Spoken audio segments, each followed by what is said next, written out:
Assalamualaikum warahmatullahi wabarakatuh. Alhamdulillahirabbil alamin wassalatu wassalamu ala asyrafil anbiya'i wal mursalin wa ala alihi wa sahbihi ajma'in. Rabbi yassir wa la tu'assir, rabbi tammim bil khair, rabbi shrah li sadri wa yassir li amri wahlul 'uqdatam min lisani yafqahu qawli. Qalu subhanaka la ilma lana illa ma 'allamtana innaka antal alimul hakim. Qala Allah Ta'ala fi kitabihil karim wa huwa asdaqul qailin. A'udzu billahi minasyaitonir rajim. Wa qala rabbukum ud'uni astajib lakum. Shadaqallahul azim wa shadaqa rasuluhun nabiyul habibul karim wa nahnu ala dzalika minasyahidin wa syakirin walhamdulillahi rabbil alamin.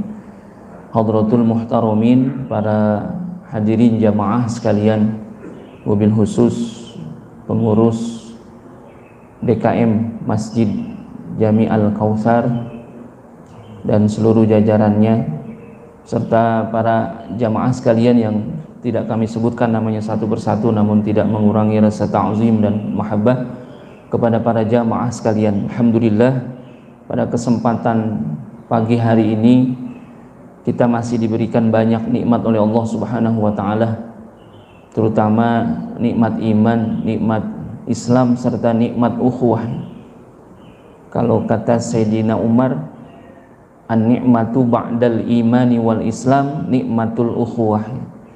Nikmat terbesar yang Allah berikan kepada kita setelah nikmat iman dan Islam adalah nikmat persaudaraan, yang mungkin bisa jadi beberapa tahun belakangan nikmat ukhuwah itu banyak Allah cabut dari diri kita.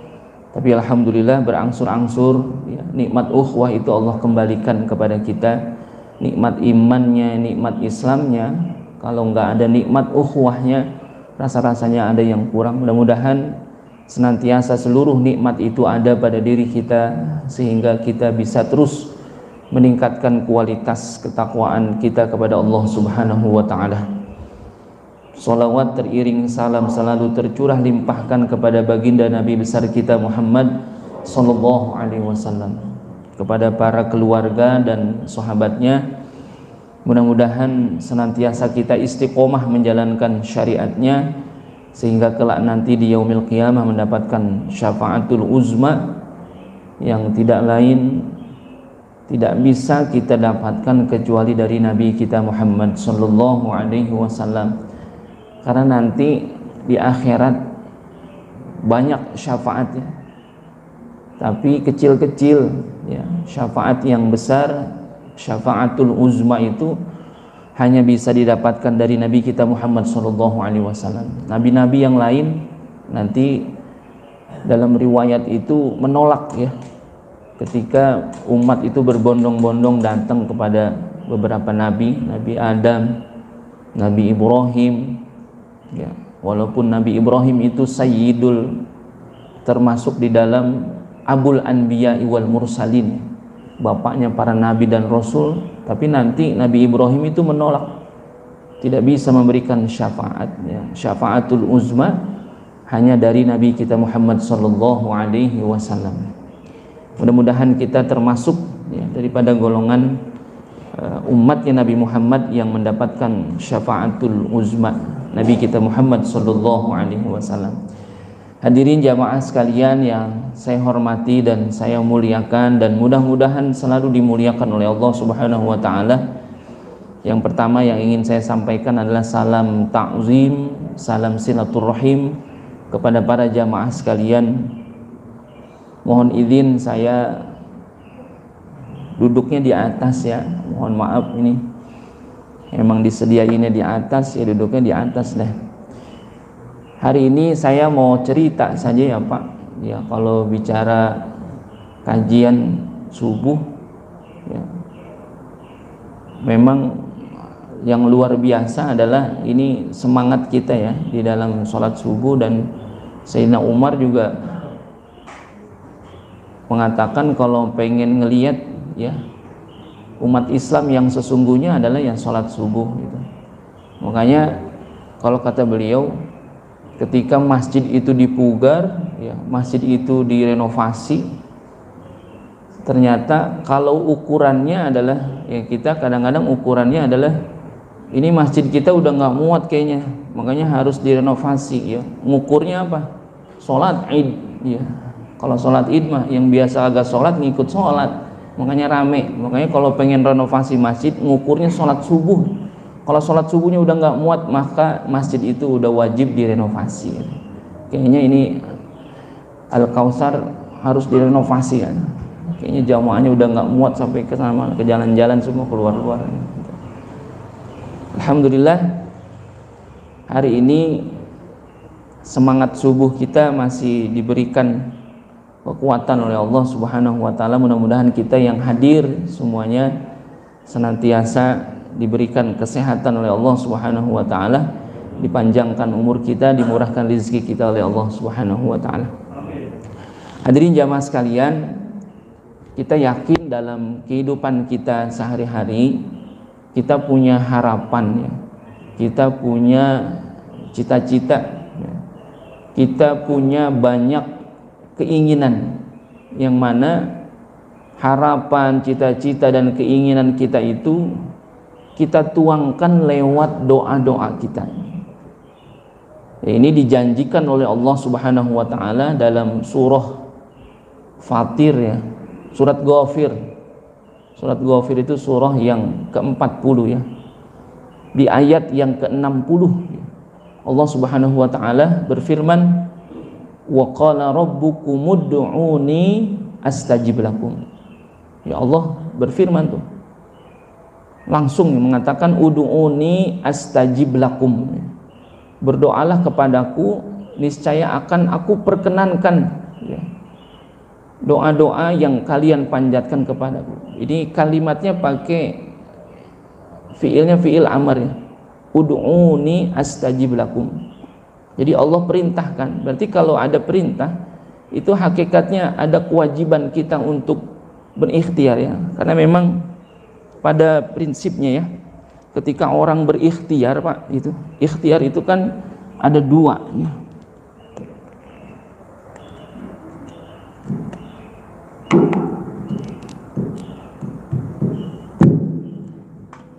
Ikhtiar yang kita lakukan itu ada dua ya.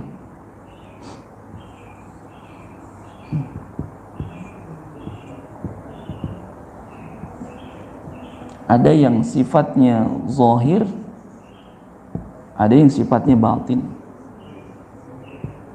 Kadang-kadang kita terjebak ya di dalam hal-hal yang sifatnya hanya zahir saja ya.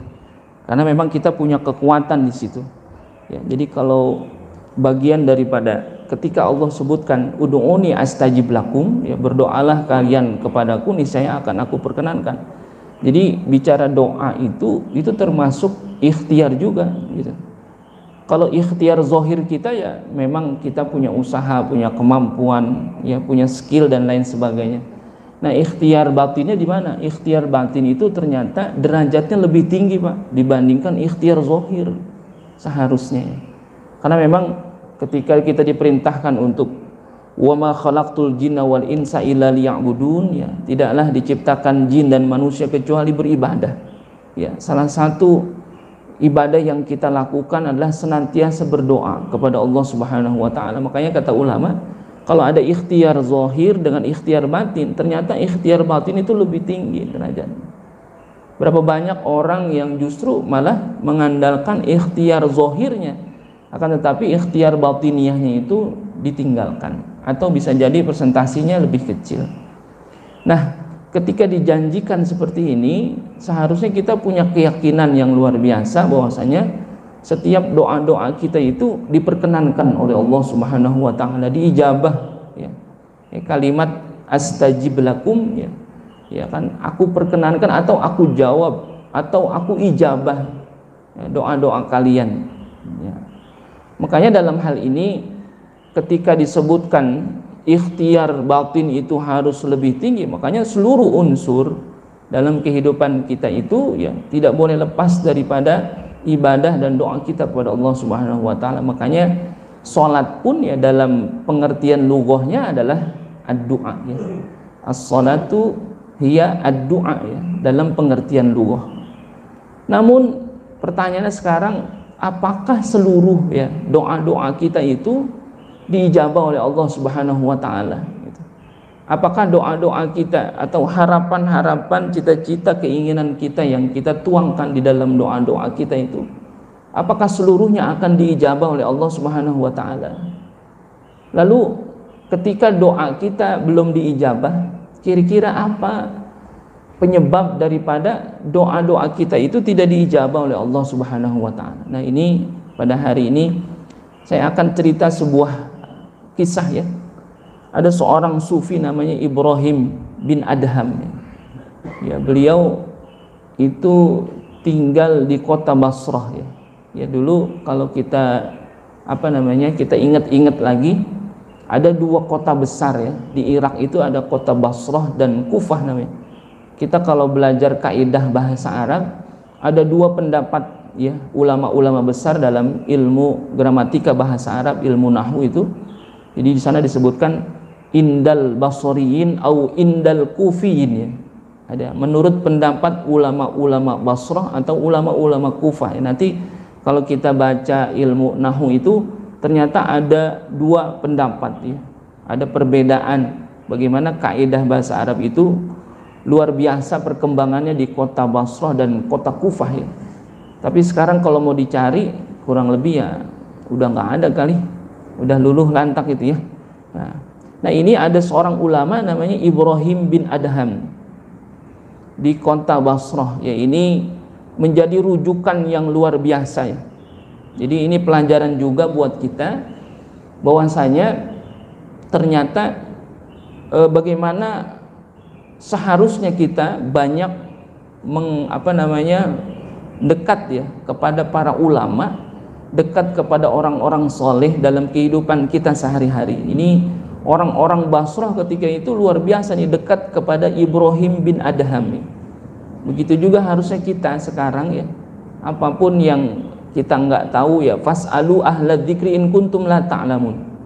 Harusnya kita mendekat kepada para ulama, kepada orang-orang alim, kepada orang-orang soleh.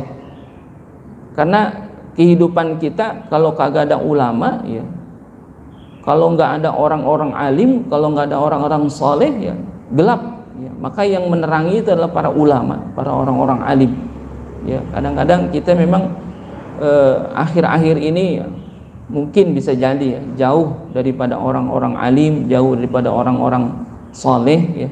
Bagaimana meniti kehidupan kita dalam kehidupan kita sehari-hari.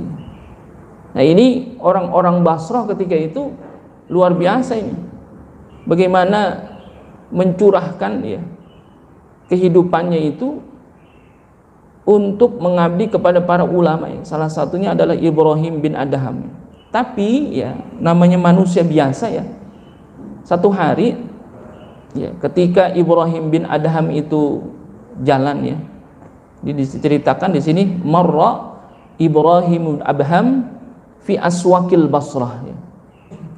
Fajtama'an nasu ilaihi faqalu ya Aba Ishaq innallaha ta'ala yaqulu fi kitabih ud'uni astajib lakum ya. Jadi ketika Ibrahim bin Adham itu jalan ya, marra Ibrahim bin Adham fi aswakil Basrah, di pasar ya, di kota Basrah ini.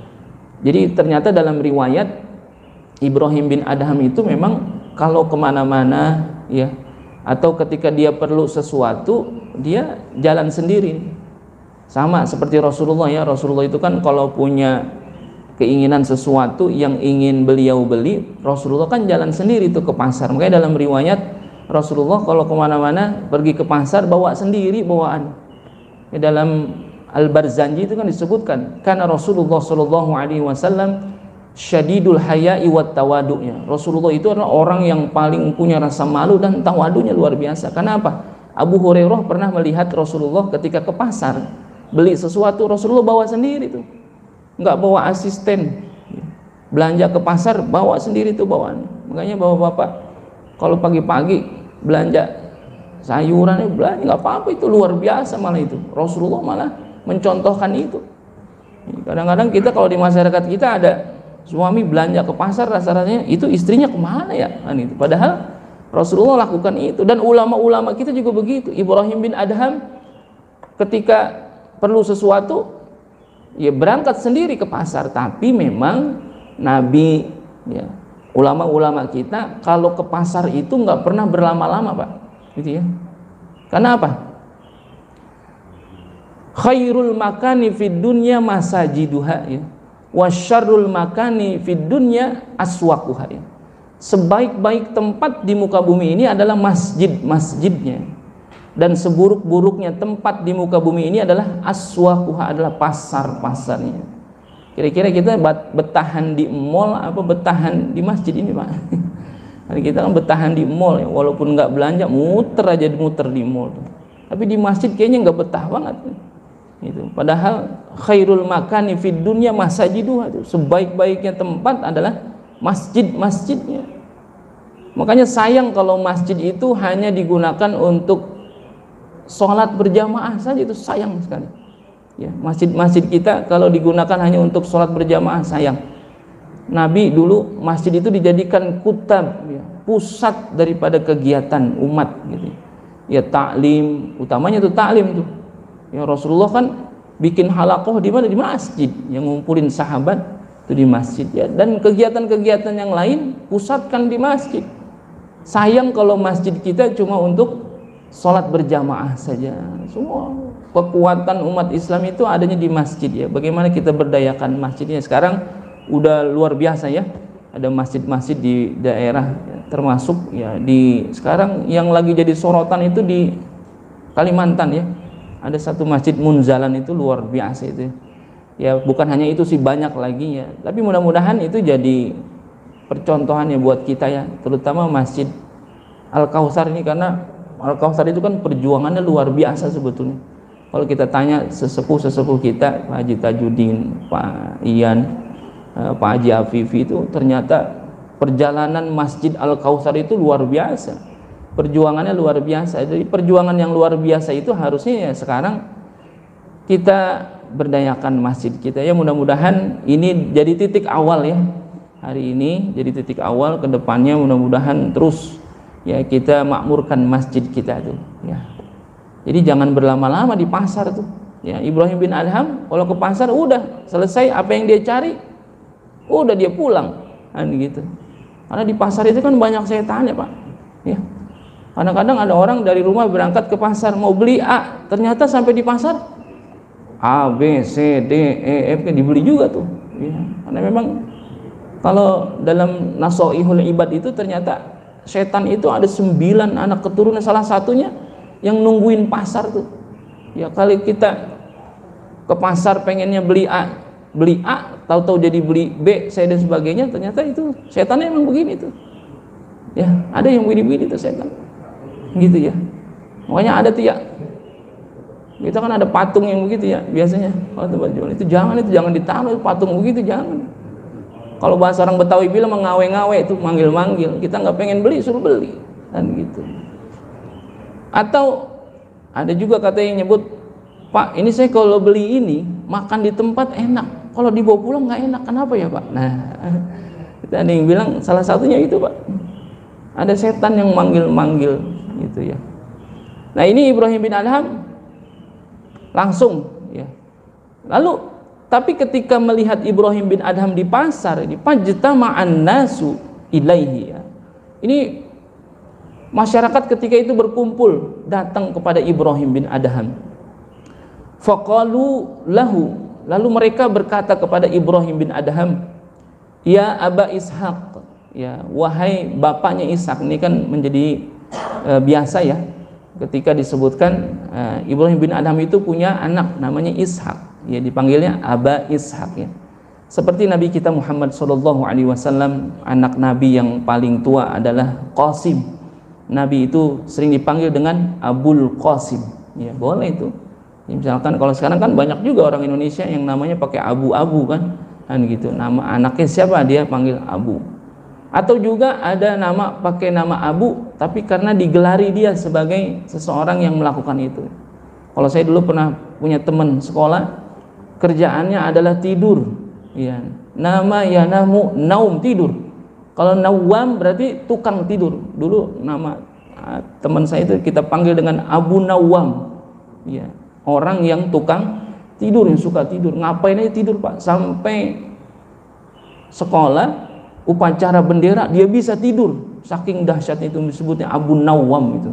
Nah, kita ada juga Pak, kadang-kadang di majelis taklim ada juga kita baru Al-Fatihah, blok dia tidur. Entar kita doa dia bangun. Nah, gitu ada juga tuh.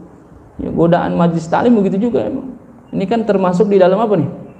Termasuk di dalam taman daripada tamannya surga. Ya, makanya kata Nabi kan, ketika ada majelis taklim itu, la tadau ajnihataha li talibil ilmi ridwan bima yatlubu, kan gitu.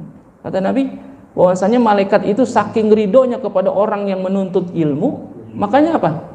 La tadau ajnihataha. Malaikat itu merentangkan sayap-sayapnya di atas orang yang sedang nuntut ilmu. Makanya orang duduk di majelis ilmu nikmat gak? Nikmat. Saking nikmatnya tidur. Ya, karena tidurnya duduknya di atas sayap malaikat, kata orang. Dalam apa namanya? Minhajul Qasidin disebutkan begitu. La tadau ajnihataha ridwan, ya. Li talibil ilmi ridwan bima yatlubu. Makanya kalau ada orang yang tidur di majelis taklim jangan dibangunin, Pak. Katanya, biar aja dia tidur, karena dia sedang menikmati taman-taman surga tuh. Biarin aja, yang tidur jangan dibangunin. Ntar giliran ngopi bangunin dah. Nah. Ya Aba Ishaq, innallaha ta'ala yaqulu fi kitabih. Ya, karena memang Ibrahim bin Adham pernah menyampaikan ini kepada penduduk Basrah, ya. Bahwasanya kalau kalian punya keinginan, punya cita-cita, punya harapan, selalulah berikhtiar kepada Allah Subhanahu wa taala. Salah satu ikhtiarnya adalah ikhtiar batin, bukan hanya ikhtiar zahir. Ikhtiar batin apa? Doa. Ud'uni astajib lakum. Ya. Dalam surah Ghafir ayat 60 ini, ya, Ibrahim bin Adham menyampaikan kepada penduduk Basrah ketika itu. Ikhtiar batin itu menjadi penting karena Allah janjikan langsung, berdoalah kalian kepadaku, niscaya doa-doa kalian akan diperkenankan, diijabah oleh Allah Subhanahu wa taala. Nah, ini penduduk Basrah curhatlah kepada Ibrahim bin Adham. Mereka seakan tidak percaya dengan ayat ini. Ya, ya wajar ya, karena memang al-imanu yazidu wa yanqusu gitu. Karena keimanan itu bisa bertambah, bisa berkurang. Kita kira-kira antara naik sama turun banyakan mana ya? Nambah sama kurang banyakan mana? Jadi nambahnya dikit, turunnya banyak. Nah, ini keadaan keimanan orang-orang penduduk Basrah ketika itu ya. Ketika Ibrahim bin Adham menyampaikan ayat ini, mereka betul-betul yakin bahwasanya ketika berdoa kepada Allah akan diperkenankan doanya. Tapi karena sudah sekian lama berdoa, mereka mengatakan wa nahnu nad'uhu mundu dahrin fala yastajibu lana. Wahai Ibrahim bin Adham, nahnu nad'uhu mundu dahrin, kami sudah berdoa sekian lama. Ketika engkau sampaikan ayat tentang ud'uni astajib lakum, kami semuanya punya harapan. Lalu harapan itu kami tuangkan dalam doa-doa kami. Kami ikhtiarkan. Salah satunya adalah ikhtiar dengan ikhtiar batiniyah, yaitu apa? Berdoa kepada Allah Subhanahu wa taala. Fala yastajibu lana. Tapi dari sekian banyak harapan yang kami tuangkan dalam doa, ternyata doa-doa kami tidak diijabah tuh. Fala yastajibu lana. Tidak diijabah doa-doa yang kami panjatkan kepada Allah Subhanahu wa taala. Lalu Ibrahim bin Adham ya tersenyum, ya biasa ya. Ini luar biasanya ulama-ulama kita ya, ketika mendapatkan pertanyaan, ketika mendapatkan curhatan daripada umat, ya tidak langsung memberikan jawaban yang mematahkan pertanyaan mereka itu ya. Jadi walaupun bicara tegas gitu ya, tetapi tidak mengecilkan hati orang-orang yang bertanya, orang-orang yang punya harapan. Pak, ini sholat saya bagaimana? Wah, sholat kamu nggak diterima pokoknya. Orang kan bisa jadi hancur hati ini, tapi dengan jawaban yang halus, ya, dengan jawaban yang bijak, yang gitu. Ini kan ketika ada ayat ud'u ila sabili rabbika bil hikmati wal mau'izatil hasanati wajadilhum billati hiya ahsan. Gitu. Jangan dulu kamu pasti masuk neraka. Wah, orang juga nggak ada yang mau dibilang begitu. Makanya Ibrahim bin Adham ya pelan-pelan ya, ketika ada pertanyaan seperti itu, Ibrahim bin Adham, kenapa ini doa-doa kalian tidak diijabah oleh Allah? Faqala Ibrahim, maka berkata Ibrahim bin Adham, ya ahlal Basrah, wahai penduduk Basrah. Jadi jawabannya pelan-pelan tuh, bijak, diajak ngobrol dulu, ayo kumpul dulu. Jadi walaupun mereka rame-rame, udah gitu datangnya di pasar lagi ya. Ibrahim bin Adham itu ditemuinya di pasar. Ya karena memang pas banget ketemunya di situ. Ya. Ini kesempatan mereka. Karena tidak semuanya penduduk Basrah itu datang ke masjid untuk menuntut ilmu kepada Ibrahim bin Adham, gitu ya. Sama kayak kita ya. Ya, mungkin jumlah orang yang datang ke masjid ya dengan yang tidak datang lebih banyak mana kira-kira gitu.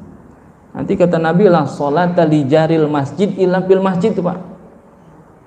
La sholata li jaril masjid illa fil masjid ya. Tidak dianggap sholat seseorang yang bertetangga dengan masjid kecuali di masjid. Luar biasa itu. Makanya orang rumahnya dekat masjid, bisa yang pertama bisa jadi apa? Beruntung, enak rumahnya dekat masjid. Tapi kalau dia nggak sholat di masjid, la sholata li jaril masjid illa fil masjid. Nggak dianggap sholatnya. Karena orang-orang yang rumahnya dekat masjid mesti apa? Mesti berjamaah di masjid, itu ya. Nah ini karena penduduk Basrah ketika itu nggak semuanya datang ketika Ibrahim bin Adham itu bikin halaqah di masjid, tapi mereka itu semua udah pada dengar tentang ayat ini. Ketika ngelihat Ibrahim bin Adham di pasar ya itu kesempatan mereka, gitu. Bertanya tentang bagaimana dengan doa-doa kami. Ya ahlal Basrah, wahai penduduk Basrah. Apa kata Ibrahim bin Adham? Matat qulubukum bi asyrati asya. Kaifa yustajabu du'aukum. Ya, ini menjadi kuncinya nih. Wahai penduduk Basrah, matat qulubukum. Hati kalian itu semuanya udah pada mati. Bi asyrati asya, karena sebab 10 hal. Hati kalian itu menjadi pada mati. Kaifa yustajabu du'aukum. Bagaimana mungkin orang yang hatinya mati itu bisa diijabah doanya? Nah, ini kuncinya di situ. Jadi, kalau misalkan penduduk Basrah di sini pada bertanya kepada Ibrahim bin Adham tentang doa mereka, nahnu nad'u mundu dahrin. Kami sudah berdoa kepada Allah mundu dahrin. Mundu dahrin itu artinya sejak lama. Fala yastajibu lana, tapi doa kami tidak diijabah oleh Allah Subhanahu wa taala. Apa yang menyebabkan doa kami tidak diijabah? Kata Ibrahim bin Adham, matat qulubukum. Hati kalian itu sudah mati. Bi asyrati asya, sebab 10 hal. Kaifa yustajabu du'aukum, bagaimana mungkin ya orang yang hatinya mati itu doanya bisa dikabul. Nah, itu makanya salah satu daripada syarat diterimanya doa adalah orang yang hatinya senantiasa hidup, maka itulah orang-orang yang senantiasa doanya diperkenankan oleh Allah Subhanahu wa taala. Jadi mati itu. Ya. Makanya Rasulullah itu jangankan mati, Pak, hatinya. Tidur aja nggak pernah. Ya. Dalam Marakil Ubudiyah ya, muqaddimah itu disebutkan wa qalbuhu lam yanam wal ainu qad na'asat. Ya, Nabi itu digambarkan apa? Wa qalbuhu lam yanam. Nabi itu hatinya nggak pernah tidur. Wal ainu qad na'asat, sekalipun matanya ngantuk. Ya. Jadi Nabi itu hatinya nggak pernah tidur walaupun matanya ngantuk. Pertanyaannya, Nabi tidur nggak? Tidur. Yang tidur apanya? Matanya. Ngantuk nggak? Ya ngantuk. Nabi itu kan al-a'radul basyariyah ya. Ada sifat-sifat kemanusiaan dari Nabi kita Muhammad sallallahu alaihi wasallam. Kalau ditanya Nabi ngantuk nggak? Ngantuk. Tidur nggak? Tidur. Tapi apa? Wa qalbuhu lam yanam wal ainu qad na'asat ya. Nabi itu hatinya tidak pernah tidur sekalipun matanya ngantuk. Jadi Nabi kalau tidur merem sama. Tapi hatinya nggak tidur. Hatinya terus ngapa? Berzikir. Nabi itu jangankan hatinya mati, tidur aja enggak. Kalau kita jangankan tidur gitu ya, melek aja hatinya tidur kan gitu, bisa jadi melek badannya sih di sini, teman hatinya di mana tahu kan, itu bisa jadi kan gitu. Kalau tidur hati, apalagi ada orangnya terjaga tetapi hatinya mati. Makanya kata Ibrahim bin Adham, salah satu yang menyebabkan daripada doa kita tidak diijabah adalah matat qulubukum. Hati kalian itu sudah pada mati bi asyrati asya. Sebab 10 hal maka hati kalian itu mati. Kaifa yustajabu du'aukum, bagaimana mungkin orang yang hatinya mati itu doanya diijabah oleh Allah Subhanahu wa taala. Ya Allah, kira-kira nanti kita lihat nih satu-satu dari 10 hal ini, mana yang menyebabkan hati kita mati, atau jangan-jangan 10 hal ini memang semuanya ada pada diri kita sehingga hati kita pada mati tuh. Ya Allah, buat ngidupinnya lagi gimana ya? Nah, nanti kita lihat ya satu-satu ya. Jadi penduduk Basrah tadinya berapi-api tuh, nanya kepada Ibrahim bin Adham tentang doa mereka yang belum diijabah oleh Allah Subhanahu wa taala. Mereka protes. Bukan berarti mereka itu tidak percaya tentang ayat itu, tapi kok kenyataannya memang seperti itu. Mereka disuruh berdoa kepada Allah, berikhtiar bukan hanya zahir, akan tetapi ikhtiar batin. Tetapi ikhtiar batin yang mereka lakukan kok nggak ada hasilnya, bahkan mundu dahrin. Ya, kalau orang Arab itu menyebut mundu dahar itu berarti sesuatu yang sudah dilakukan. Mundu itu kan sejak, dahar itu artinya waktu yang lama. Dari sekian lama dia berdoa tapi kok tidak diijabah oleh Allah. Ternyata kata Ibrahim bin Adham, mati hatinya bi asyrati asya, dengan 10 hal. Apa? Kalau cukup waktunya 10-nya kita cerita nih Pak. Kalau nggak cukup nanti PR mungkin kita sambung. Awaluha, yang pertama adalah yang menyebabkan hati kita mati, araftumullaha wa lam tu'addu haqqahu. Araftumullah, kata Ibrahim bin Adham, kalian itu mengaku kenal kepada Allah Subhanahu wa taala. Araftumullaha wa lam tu'addu haqqahu, akan tetapi kalian tidak menunaikan hak-hak Allah dengan sempurna. Aku kenal sama Allah, kenal sama Allah, kenal. Siapa dia? Allah adalah Tuhan kita yang patut disembah, la syarikalah, tidak ada sekutu bagi Allah. Ini bahkan kita kuatkan dengan kalimat tauhid, la ilaha illallah, tiada Tuhan yang berhak ya. Makanya kata ulama Pak, kalimat la ilaha illallah itu jangan diartikan hanya sebatas tidak ada Tuhan selain Allah, jangan. Jadi kalau dalam kajian tauhid, la ilaha illallah itu la ma'buda bihaqqin fil wujudi illallah. La ma'buda bihaqqin, jadi tidak ada Tuhan yang berhak, yang benar untuk disembah kecuali Allah. Jadi kalau la ilaha illallah tidak ada Tuhan selain Allah, kan banyak Tuhan-Tuhan yang lain ya. Banyak orang yang mengakui adanya Tuhan, tetapi biarkan aja. Tetapi kalau bagi kita, la ma'buda bihaqqin, tiada Tuhan yang berhak, yang benar untuk disembah kecuali Allah. Boleh nggak kita ngomong begitu? Boleh banget Pak. Ya, karena memang dalam rangka apa? Meyakinkan diri kita. Dan bahkan bisa jadi kita pun mengatakan bahwasanya begitu yakin, araftumullah, kenal kepada Allah, mengenal Allah dengan sifat-sifatnya. Ya. Kalau nanti ada kajian kitab sifat 20 itu ya, bagaimana mengenal Allah. Araftumullah wa lam tu'addu haqqahu, akan tetapi tidak menunaikan hak-haknya. Atau bisa jadi antara hak Allah dengan hak makhluk, kita mendahulukan hak makhluk. Tidak bersandar semuanya kepada Allah Subhanahu wa taala. Ada kehidupan kita yang masih berbau ya syirik, ya. Ada berbau hal-hal yang di luar daripada kekuasaan Allah Subhanahu wa taala. Gitu ya. Jadi kalau kita araftumullah wa lam tu'addu haqqahu, harusnya apa? Dahulukan hak Allah dibandingkan dengan hak makhluk. Gitu. Ya Bapak-bapak kalau ditanya kira-kira ketika masuk waktu sholat, makan dulu apa sholat dulu Pak? Hah? Makan dulu apa sholat dulu? Ada yang jawab Makan aja dulu, daripada lagi sholat mikirin makan, lebih baik lagi makan mikirin sholat, kan gitu ya. Bener nggak kira-kira? Ada yang jawab begitu nggak? Saya daripada lagi sholat mikirin makan, lebih makan aja dulu baru sholat. Sekarang pertanyaan saya, Pak, ada nggak orang lagi makan mikirin sholat? Ada. Gitu. Yang ada juga lagi makan mikirin nambah, kan gitu. Jadi kalau ditanya sholat dulu apa makan dulu, ya pertama pasti ya sholat dulu kan. Itu pernah ada sahabat Nabi minta izin kepada Rasulullah ketika masuk waktu sholat, dia minta izin untuk makan dulu, dikasih izin sama Rasulullah, iya, tapi lihat dulu kondisinya. Ketika itu yang minta izin kepada Rasulullah adalah Sayyidina Ali. Ya, Sayyidina Ali itu pernah masuk waktu sholat minta izin sama Rasul, ya Rasul boleh nggak saya makan dulu? Dikasih izin sama Nabi, karena tahu keadaan.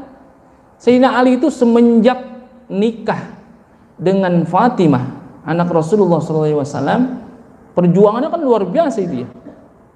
Jadi Sayyidina Ali itu memperjuangkan Fatimah itu ternyata luar biasa. Padahal hakikatnya di Lauhil Mahfuz ya memang sudah dicatat bahwasanya Sayyidina Ali itu menikah dengan Fatimah, tetapi pada perjalanannya kan luar biasa itu. Ya.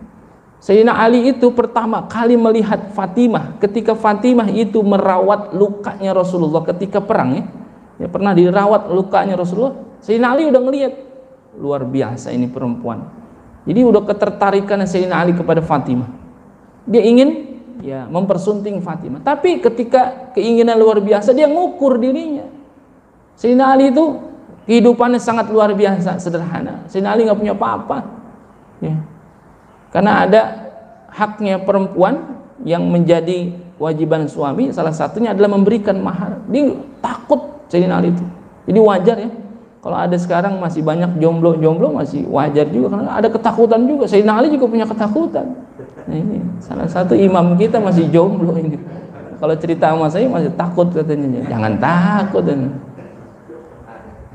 Ketika Sayyidina Ali punya keberanian, nggak taunya ternyata sahabat yang lain ya, sahabat yang lain. Salah satunya adalah Abu Bakar itu pengen mempersunting ya Fatimah tuh, ngomong kepada Rasulullah, ngajak Sayyidina Ali lagi. Ali, Umar ikut saya yuk, saya mau mempersunting Fatimah. Itu bagaimana perasaan Sayyidina Ali ketika itu? Ya Allah, saya yang pengen kok gitu aja. Tapi ternyata apa? Waktu mengkhitbah, ya kan Rasulullah ternyata menolak ya. Fatimah itu menolak. Makanya dalam Islam ada yang namanya khitbah itu, Pak. Kalau sekarang udah banyak yang dihilangin tuh khitbah. Kalau bahasa gitu katanya ngelamar. Padahal dalam khitbah itu boleh memilih. Orang ketika di khitbah ditanya dulu, kamu mau nggak? Saya nggak mau. Ya udah. Harus sportif. Kalau emang nggak diterima ya udah nggak diterima. Ternyata ketika itu ditolak. Pas ditolak Sayyidina Ali luar biasa tuh. Kalau bahasa kita mah girangnya luar biasa. Wah, ditolak mau kesempatan saya. Beberapa lama akhirnya apa? Sayyidina Ali belum berani juga ngungkapin. Ternyata Sayyidina Umar ngajakin Sayyidina Ali dan Abu Bakar untuk mempersunting Fatimah tuh. Sayyidina Ali hancur lagi hatinya, ya Allah. Tapi akhirnya apa? Ditolak juga. Pas udah Sayyidina Umar ditolak, Sayyidina Ali baru ngomong ke Abu Bakar dan Umar. Wahai Umar, wahai Abu Bakar, anterin saya ingin melamar Fatimah. Oh, kata Abu Bakar dan Umar kalau bahasa kita, lah lu kagak ngomong dari kemarin sih. Kalau ngomong dari kemarin mas saya nggak bakalan melamar duluan, akhirnya dianterin. Makanya ketika itu Sayyidina Ali ditanya sama Rasulullah, wahai Ali kamu punya apa? Saya punya cuma 3 ya Rasul. Yang pertama saya punya kuda. Yang kedua saya punya baju zirah. Yang ketiga saya punya pedang. Minta izin kepada Rasul, ya Rasul bagaimana kalau kuda ini saya jual? Saya akan jadikan mahar untuk Fatimah. Kata Rasulullah, jangan. Kudamu jangan kau jual karena itu adalah kendaraanmu. Lalu bagaimana dengan pedang ini ya Rasul? Jangan, pedang itu adalah senjatamu. Lalu dengan baju zirah ini bagaimana ya Rasul? Kata Nabi, kalau baju zirah boleh deh. Karena Sayyidina Ali salah satu orang yang pandai menggunakan pedang. Baju zirah tidak terlalu penting-penting amat. Ini dijual tuh baju zirahnya untuk maharnya kepada Fatimah. Tapi pada perjalanannya kehidupan Sayyidina Ali kepada dan Fatimah untuk mengarungi bahtera rumah tangga ternyata jauh daripada kesan mewah, ya, sederhana sekali. Bahkan dalam riwayat Sayyidina Ali dan Fatimah itu bisa jadi sehari makan, besok nggak makan, ntar 2 hari makan, ntar 1 harinya nggak makan. Makanya ketika Sayyidina Ali minta izin kepada Rasulullah, ya Rasul boleh nggak saya makan dulu, karena Nabi tahu Sayyidina Ali belum makan. Yang diizinkan makannya pun 1 sampai 3 butir kurma, agar supaya apa? Punya tenaga, ruku bisa bangun, sujud bisa bangun. Diizinin makan begitu. Kalau kita makan dulu pas sholat dulu, diizinin makan, kira-kira habis makan malah kagak kuat bangun sembayangan gitu. Jadi kalau diizinkan, lihat dulu riwayatnya Sayyidina Ali diizinkan seperti apa. Ya kalau kita pagi-pagi udah nyarap nasi uduk, ya, siangan dikit ngemil, pangsit, bakso. Waktu masuk zuhur, makan dulu pas sholat dulu, masih makan juga. Ya Allah, kalau kata orang Betawi mah gegar semua kerjaannya. Jadi enggak sesuai. Kalau Sayyidina Ali diizinkan, ya memang hakikatnya Rasulullah begitu luar biasa tahu keadaan Sayyidina Ali, maka makan dulu boleh dah. Itu biar kuat apa? Biar kuat ibadah. Ya makannya biar kuat ibadah. Justru kalau kita bisa jadi makan itu jadi nggak kuat ibadah. Kalau kata orang Betawi Pak, kemelekeran namanya. Apa kemelekeran? Kekenyangan, ngantuk, nggak kuat ibadah mana. Nah ini kira-kira kalau kita dihadapkan dengan hal yang seperti itu, araftumullaha walam tu'addu haqqahu, bukan tidak menunaikan hak Allah, bisa jadi dia tunaikan hak Allah, akan tetapi di nomor 2-in, dia dahulukan dulu hak makhluk dibandingkan hak Allah. Araftumullaha walam tu'addu haqqahu, kenal sama Allah harusnya apa? Semuanya diserahkan kepada Allah. La haula wala quwata illa billahil aliyil azim. Kira-kira udah full belum kita menyerahkan segala sesuatunya kepada Allah Subhanahu wa taala? Ya, kitanya enggak, tapi orang lain iya. Ya, kita dapat dosanya juga, Pak. Kalau itu terjadi di kampung kita, kalau itu terjadi di negeri kita. Bagaimana ini kagak pengen hujan, pakai pawang. Ya syirik. Ya kita ke bawah juga, Pak. Katanya araftumullaha, tapi walam tu'addu haqqahu. Iya. Kalau kepengen kagak hujan mah jangan pakai pawang hujan, gitu ya. Nabi itu pernah ngajarin ya kepada penduduk Madinah ketika itu, kepada para sahabat. Jadi kalau bicara tentang sholat istisqa itu bukan kemauan Nabi, Pak. Sholat istisqa itu kemauan sahabat, ya. Karena sahabat itu banyak mengadu kepada Rasulullah, ya Rasul, ini udah kering begini, air udah nggak ada, hewan ternak udah pada mati, tumbuh-tumbuhan udah pada mati, kita udah nggak punya sama sekali air, bagaimana ya Rasul? Ya kalau Rasulullah mah segala sesuatu apa yang ditentukan oleh Allah ya terima aja, ya Nabi punya kekuatan yang luar biasa, qanaah. Tapi Rasulullah nggak mau ngelihat sahabat, nggak mau ngelihat sekitarnya itu menderita. Makanya ada yang namanya syariat sholat istisqa, itu atas desakan penduduk Madinah ketika itu.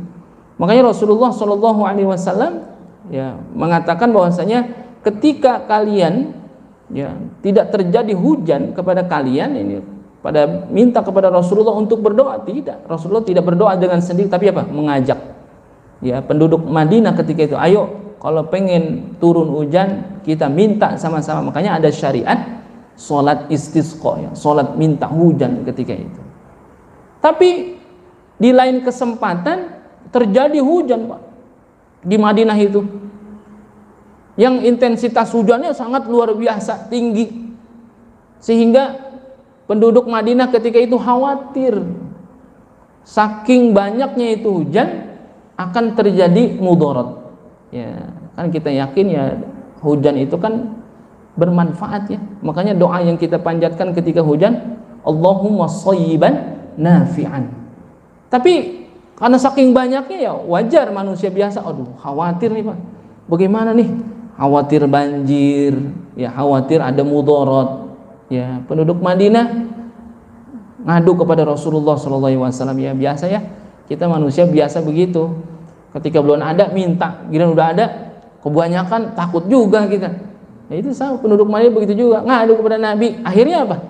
Rasulullah ajarkan doa kepada para sahabat ketika itu, Allahumma hawalaina la alaina tuh. Jadi boleh tuh Pak. Jadi kalau bukan pengen kagak hujan, maksudnya apa? Hujannya tunda dulu atau hujannya geser dulu dah. Ternyata ada doa yang warid dari Nabi, Allahumma hawalaina la alaina. Ya Allah, turunkanlah di sekitarku saja. La alaina, jangan di sini dulu. Gitu. Kita mau bikin acara, khawatir kalau hujan nanti banyak orang yang tidak datang, tamu, udah minta maaf, ya Allah, Allahumma hawalaina la alaina. Boleh itu Pak, diamalin gitu. Minta sama Allah, ya Allah, turunkan hujan tapi di sekelilingku dulu deh, jangan di tempat saya gitu. Saya mau bikin acara ini, khawatir tamu-tamu nanti datang ada mudarat dan lain sebagainya. Di Mumbinaya, Allahumma hawalaina la alaina. Di Blok L doa juga begitu juga, di Gandul begitu juga doanya, di Lima begitu juga. Bingung hujannya turun di mana ini ya? Allahumma hawalaina la alaina. Nah sekarang kalau bentuk praktek kesyirikan yang ada di sekitar kita, bagaimana doa kita bisa diijabah? Arabtumullah walam tu'addu haqqahu. Ngaku kenal Allah tapi apa? Masih berbuat syirik kepada Allah. Ada unsur syirik. Beriman ya beriman, sholat mah sholat, tapi ada unsur syirik ya. Itu menyebabkan hatinya jadi mati Pak. Minum obat aja Pak, minum obat nih ya kan, beberapa ini waktu belakangan kita emang ya banyak ujian kita ya, salah satunya adalah dikasih sakit, yang sakitnya juga luar biasa ya, corona gitu. Orang minum obat dan sebagainya. Ternyata dalam kajian tauhid, minum obat pun kalau salah i'tiqad jadi syirik juga Pak, gitu ya. Karena kita yakin Allah yang ngasih sakit dan Allah juga yang ngasih sembuh. Kita kewajibannya ikhtiar mencari kesembuhan. Ikhtiar kesembuhan bisa lewat apa ya? Minum obat, ke dokter dan sebagainya. Tapi itu apa? Sabab, wasilah doang. Tapi kita banyak mentuhankan sabab dibandingkan mentuhankan Allahnya. Kalau minum obatnya ya wajib Pak, ikhtiar itu namanya. Ikhtiar zahir kita, ikhtiar batiniah kita ya terus minta sama Allah, minta kesembuhan. Tapi dari ikhtiar zahir itu bisa timbul syirik. Saya kalau minum obat ini cocok, kalau yang lain enggak. Itu kalau dalam kajian tauhid bisa apa? Bisa syirik Pak. Saya kalau berobat di sini nggak cocok, kalau di sana saya cocok. Bukan masalah cocok atau tidak, hakikatnya Allah turunkan kesembuhan buat kita di jalan yang mana, itu ujian buat kita. Kalau kita merasa wah ini obat yang ini saya mantap, yang itu nggak mantap. Makanya ulama itu mengajarkan kita Pak, kalau minum obat itu sebelum kita minum, kita ingat Allah, kita celak tuh obat. Hakikatnya begini, kan obat itu makhluk. Bismillahilladzi la yadurru ma'asmihi syai'un fil ardi wala fis samai wa huwas samiul alim. Yang di langit, yang di bumi nggak bisa apa-apa. Allah yang punya kuasa. Wa kullu ma qaddarallahu ma yakun. Apa-apa yang Allah takdirkan itulah yang terjadi. Kita minum obat berapa banyak pun kalau Allah belum kasih sembuh belum. Ini ngapa kita jadi percaya banget sama obat? Padahal itu sabab, hakikatnya Allah Pak. Kalau itu bisa syirik kita. Makanya kalau mau minum obat begini Pak, obat, kamu adalah makhluk.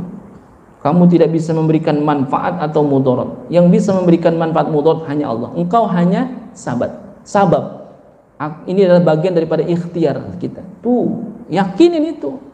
Makanya Bapak kalau mau minum obat begitu Pak, ngomong tuh, hai obat gitu. Ngomongnya depan rumah tuh yang kenceng, hai obat, kamu adalah makhluk. Dan tetangga berangkat, wah itu udah gila kayaknya itu orang-orang itu. Maksudnya dalam i'tiqad kita Pak, jangan sampai ya punya keyakinan arabtumullaha walam tu'addu haqqahu.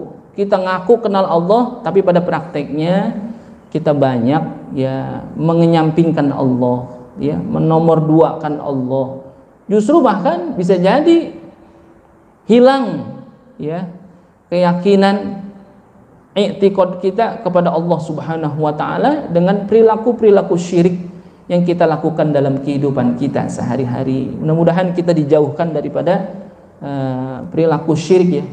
Kita kenal kepada Allah dan kita tunaikan juga hak-hak Allah yang menjadi kewajiban kita. Itu ya.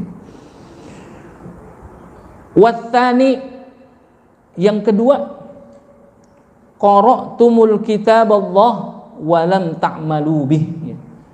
Yang kedua itu kata Ibrahim bin Adham, yang menyebabkan hati kita mati adalah qara'tum kitab Allah. Engkau baca kitab Allah, engkau baca itu Quran. Walam ta'malu bih, tetapi engkau tidak mengamalkannya dalam kehidupan kita sehari-hari itu. Ya Allah, kita baca Quran, bahkan bisa jadi nih kagak dibaca-baca tuh Quran ya. Ini yang baca Quran saja tidak diamalkan, mati hatinya. Bagaimana yang kagak baca Quran? Ya kita lihat ya dalam banyak literatur ya, dalam At-Tibyan fi Adabi Hamalatil Quran. Kalau kita baca ternyata ulama-ulama kita, sahabat-sahabat kita, ada yang sehari semalam 3 kali khatam baca Quran, dan luar biasanya ya merujuk kepada Rasulullah, kana khuluquhu Quran. Akhlaknya Rasulullah adalah Al-Quran. Kita kalau belum bisa benar sampai betul-betul berakhlak seperti akhlaknya Al-Quran, ya minimal ya ada dalam kehidupan kita sehari-hari yang betul-betul mengamalkan apa yang diajarkan oleh Al-Quran. Kira-kira kita sehari berapa kali baca Quran ya? Itu. Jadiin Quran itu obat Pak buat kita ya, ya kan? Syifa gitu ya.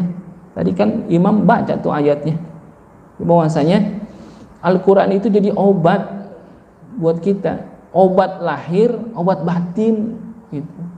Ulama sepakat tuh bahwasanya ketika Al-Quran itu menjadi syifa, menjadi obat, ternyata obatnya bukan hanya obat yang sifatnya lahiriah saja, bukan hanya batinnya tapi lahiriah juga. Penyakit-penyakit zahir dengan bacaan Quran kita, mudah-mudahan Allah kasih kesembuhan gitu. Makanya baca tuh Quran. Siapa yang insomnia? Ada orang susah tidur, obatnya apa? Gampang, kagak usah minum obat tidur. Kalau nggak bisa tidur, baca Quran Pak. Nggak bisa tidur nih, ambil wudhu, baca Quran. Nggak usah banyak-banyak, 5 juz saja. Kita juga tidur. Jangankan 5 juz ya, baca Quran baru selembar kita udah ngeriap-riap mata nih. Jadi sifat. Rumah kalau pengen nggak kemalingan, baca Quran dari habis isya sampai subuh. Tuh suaranya keras, itu nggak ada maling. Karena tahu maling, wah orangnya belum tidur nih gitu. Jadi obat Pak. Jadi jangan sampai kita qara'tum kitaballahi wa lam ta'malu bi. Jangan seperti orang-orang yang suka baca Quran akan tapi nggak diamalin. Quran cuma sampai kepada mulutnya doang, nggak sampai kepada hatinya gitu. Quran cuma dibaca akan tapi dalam kehidupan sehari-hari jauh sekali daripada nilai-nilai Al-Quran. Itu menyebabkan hatinya mati. Quran dibaca tapi kagak diamalin ya. Ya kan kita perintahnya begitu ya. Afala yatadabbarunal Quran gitu. Jadi memang Quran kita yang kita baca jangan sampai kepada bacaannya saja, tapi bagaimana mentadaburkan Al-Quran. Ya nggak usah. Misalkan kalau secara keseluruhan kita masih berat, ya yang ringan-ringan saja kan gitu. Yang sudah kita bisa amalkan dalam kehidupan kita sehari-hari, ya ayo kita laksanakan. Iyyaka na'budu wa iyyaka nasta'in. Kira-kira ayat itu bagaimana juga dalam kehidupan kita sehari-hari? Betul-betul menghamba kepada Allah, betul-betul meminta pertolongan hanya kepada Allah. Kira-kira sejauh mana pengamalan kita dalam kehidupan kita sehari-hari? Nah itu menjadi pelajaran buat kita semuanya gitu ya. Ini terus ini jam 6 mana? Satu lagi deh, tanggung ya. Ini 6:30 ibu-ibu juga udah nungguin Pak di rumah saya kan gitu. Ini karena juga udah banyak paling. Ibu-ibu kalau ngaji di rumah hampir ada 300 orang gitu ibu-ibu. Jadi bapak yang istrinya mau pada silaturahim boleh hadir gitu, silaturahim pengajian ibu-ibu pagi. Watsalitsu idda'aitum hubba Rasulillah sallallahu alaihi wasallam wa taraktum sunnatahu ya. Yang ketiga yang menyebabkan hati kita mati adalah idda'aitum hubba Rasulillah sallallahu alaihi wasallam. Kalian itu semua menyatakan diri cinta kepada Rasulullah sallallahu alaihi wasallam. Tapi apa? Wa taraktum sunnatahu. Tapi kalian meninggalkan sunnah-sunnahnya.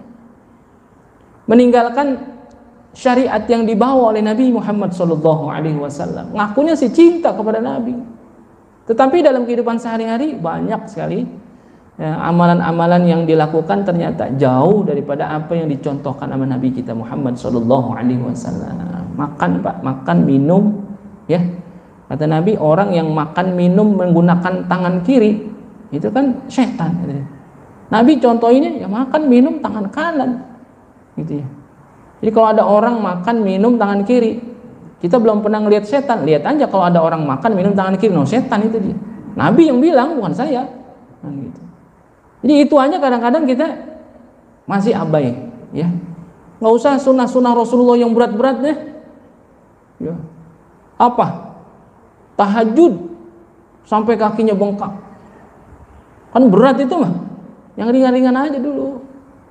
Tahajud boleh nggak? Ya, tahajud kita boleh nggak tidak sama kepada Rasulullah SAW? Ya boleh lah. Karena kalau emang ngikutin tahajudnya Rasulullah emang berat. Ya, sahabat Nabi ada yang namanya Hudzaifah al-Yamani itu. Kan ngelihat ya. Sahabat juga yang lain pada ngelihat tuh, kok Nabi kok kakinya pada bengkak. Katanya Nabi itu kakinya pada bengkak karena sholat malamnya yang luar biasa. Sehingga Hudzaifah al-Yamani itu nanya kepada Aisyah ya. Ini diizinkan ya, memang ternyata Aisyah itu diizinkan oleh Rasulullah untuk menjawab pertanyaan-pertanyaan sahabat. Diizinkan tuh. Jadi memang dalam riwayat Aisyah itu istri Rasulullah yang paling banyak meriwayatkan hadis ya. Hampir 2000 lebih. Ya, hadis itu diriwayatkan oleh Aisyah ya. Nah, itu Hudzaifah Yamani nanya tuh kepada Aisyah, kenapa sih Rasulullah kakinya sampai bengkak-bengkak? Katanya kalau sholat malam Rasulullah itu lama berdirinya kan gitu. Kata Aisyah, kalau engkau pengen tahu bagaimana sholat malamnya Rasulullah, minta izin aja sama Rasul untuk ikut sholat malam. Nah, Hudzaifah izin tuh kepada Rasul, ya Rasul boleh nggak malam ini saya ikut sholat malam? Diizinin tuh sama Rasul. Nah ini jadi syariat sholat tahajud, sholat malam itu boleh Pak berjamaah. Itu Hudzaifah pernah ngikut Rasulullah, kalau mau ikut datang nanti malam, datang tuh Hudzaifah, siap kamu ngikut, siap, ya udah Rasulullah sholat tuh ya. Ternyata di rakaat pertama Rasulullah itu bacanya surah Al-Baqarah Pak ya, bukan 1 sampai 5 atau bukan 2 ayat terakhir amanah Rasul, bukan. Yang dibaca sama Rasulullah lengkap surah Al-Baqarah. Di pertengahan Al-Baqarah ya, dalam riwayat Hudzaifah itu Pak, hatinya udah bertanya-tanya, paling pertengahan Al-Baqarah Rasulullah ruku nih gitu. Ternyata kagak. Sampai udah mau habis Hudzaifah, paling Al-Baqarah habis Rasulullah ruku. Kagak juga. Rasulullah sambung baca surah Ali Imran. Habis Ali Imran baru ruku, baru sujud ya. Naik rakaat kedua. Rakaat kedua baca An-Nisa. Gitu. Ini Hudzaifah udah gemeteran, sambung kepada Al-Maidah. Dapat 2 rakaat pertama salam, Hudzaifah nyolek Rasulullah, ya Rasul izinkan saya pulang. Ya silakan mau pulang. Jadi Hudzaifah tahu sendiri bagaimana Rasulullah sholat malamnya, kenapa sampai kakinya itu agak bengkak. Karena memang ya luar biasa berdirinya yang lama gitu ya, berdirinya yang lama. Tapi itu sholat Rasulullah yang dilakukan sendiri. Nabi itu kalau sholat berjamaah tidak pernah memberatkan jamaah Pak. Kalau sholat berjamaah Rasulullah nggak pernah memberatkan. Makanya ada syariat ya, bahwasanya kalau orang sholat berjamaah, imam itu nggak boleh egois. Makanya Nabi itu ketika sholat berjamaah selalu meluruskan shofnya. Istawu sufufakum fa inna taswiyatas sufuf, dalam riwayat lain fa inna taswiyatas soffi min tamamis sholah. Iya. Makanya disunahkan tuh kalau kita lagi ngelurusin shof, lihat ke belakang, Pak. Imam itu sunnah ngelihat ke belakang, ngelurusin shof. Kalau Nabi nggak pernah ngelihat ke belakang kalau ngelurusin shof. Karena apa? Bi khalfihi ka'amama ru'yatun sabatat. Nabi itu pandangannya ke depan sama ke belakang sama bagusnya. Kok bisa ya Nabi? Walaupun nggak nengok tuh. Kok bisa? Iya, sahabat. Kok Nabi tahu ya ada sahabat yang barisannya nggak lurus di belakang, padahal Nabi nggak nengok. Kenapa? Bi khalfihi ka'amama ru'yatun sabatat. Pandangan Nabi ke depan dengan ke belakang sama bagusnya. Kalau kita bisa nggak ngeliat ke belakang nggak nengok? Bisa. Pakai spion. Kadang udah pakai spion masih nengok juga ya. Nabi mah nggak nengok tuh. Dalam riwayat Nabi tahu shaf mana yang tidak lurus. Tapi kalau kita itu dalam sebuah hadits tentang bagaimana meluruskan shafnya imam kepada makmum, imam itu disunahkan ngelihat ke belakang tuh. Sambil meluruskan sambil ngelihat siapa yang dia pimpin di dalam sholat. Nggak boleh egois. Wah, kayaknya banyak musafir nih, berarti biasanya habis sholat dia akan melanjutkan perjalanan ya. Makanya sholatnya jangan lama-lama. Dilihat, wah ini kayaknya banyak yang bakat darah tinggi nih, berarti sujudnya jangan lama-lama nih, kan gitu. Wah ini banyak bakat asam urat nih, berarti dirinya jangan lama-lama. Gitu, jangan, nggak boleh egois jadi imam. Kalau dia mau sholat rada panjangan dikit, itu mahsurin radihnya. Imam itu mesti apa? Minta izin dan dapat ridho dari makmum, Pak. Jadi jangan mentang-mentang hafal Quran, rakaat pertama dia baca surah Al-Kahfi, rakaat kedua Yasin. Gitu. Nggak boleh tuh. Jadi kalau dia mau baca panjangan dikit dia mesti minta izin. Hadirin jamaah sekalian, malam hari ini saya mengimami sholat isya. Insya Allah rakaat pertama akan saya baca surah Al-Kahfi, rakaat kedua akan saya baca surah Yasin. Bagi para jamaah yang tidak kuat berdiri silakan duduk, yang tidak setuju boleh pulang. Pulang semuanya. Oh. Nah, itu mahsurin rodin, Pak. Itu dalam sholat ketika sholat berjamaah. Rasulullah ketika sholat tahajudnya panjang bacaannya. Lah kan itu ngajak Hudzaifah. Oh, Rasulullah nggak ngajak Hudzaifah. Hudzaifah sendiri yang pengen ikut Nabi. Dia pengen tahu sholat malamnya Rasul kayak apa. Kayak begitu. Jadi kalau di sini disebutkan idda'aitum hubba Rasulillah sallallahu alaihi wasallam wa taraktum sunnatahu. Ngaku cinta kepada Rasulullah, akan tetapi sunnah-sunnahnya ditinggalin. Kalau kita pengen ngikutin sunnahnya Nabi, yang nggak usah yang gede-gede dulu dah. Yang bisa dalam kehidupan kita sehari-hari, yang kecil-kecil dulu kita belajar. Makan, minum, tangan kanan, itu luar biasa. Walaupun kita anggap biasa, misalkan ada orang minum tangan kiri, ya timbang minum, tapi makruh hukumnya. Dan ternyata jauh daripada sunnahnya Nabi kita Muhammad SAW. Kita ingat dulu guru kami, Profesor Dr. Kiai Haji Ali Mustafa Ya'qub ya, imam besar Masjid Istiqlal keempat gitu, beliau itu yang punya pesantren Darussunnah di Ciputat, termasuk ahli hadis Indonesia ya. Jadi beliau pernah hadir dalam satu acara. Jadi ketika hadir dalam satu acara ada yang tausiah ya, beliau mendengarkan, wah luar biasa ya, tausiahnya itu.